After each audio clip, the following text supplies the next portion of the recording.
আপনার সঙ্গে বিশ্বাস ভাঙতে পারে আপনার বউ, এরকম ভাঙতে পারে কি পারে না? বিয়ে হয়ে গিয়েছে, বাচ্চা হয়ে গিয়েছে। আরে ভাই, এখন তো 3 বাচ্চা হওয়ার পরও মেয়েরা প্রেম করে বেড়ায়। কথা ঠিক কিনা বলেন আপনারা? এটা একদম হাসির বিষয় না, একদম সত্য। 3 বাচ্চার মা ফেসবুকে নাম দেয় অ্যাঞ্জেল প্রিয়া, অ্যাঞ্জেল সাদিয়া, এরকম আছে না নাই? বাস নাম টাম দিয়ে একদম যুবতী সেজে প্রেম করে। তো যদি আপনি দেখেন যে আপনার বউ প্রতারক, বিশ্বাসঘাতক, আপনার বিশ্বাস কিনে সে খেলেছে রীতিমতো একদম, আপনি দেখতে পাচ্ছেন, আপনার কাছে ভিডিও আছে, অডিও আছে, ছবি আছে, সব আছে, ভেঙে পড়বেন না। সেকেন্ড পার্ট নিয়ে ভাবেন।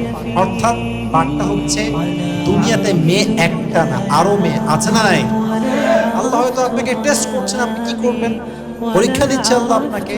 আপনি ট্রাই করেন অ্যাডজাস্ট করার জন্য, বাট যদি বুঝে ফেলেন যে এখানে আর বিশ্বাস আমার নাই, জীবনটাকে নষ্ট না করে আবার নতুন করে জীবন শুরু করতে হবে, রাজি আছেন তো ইনশাআল্লাহ?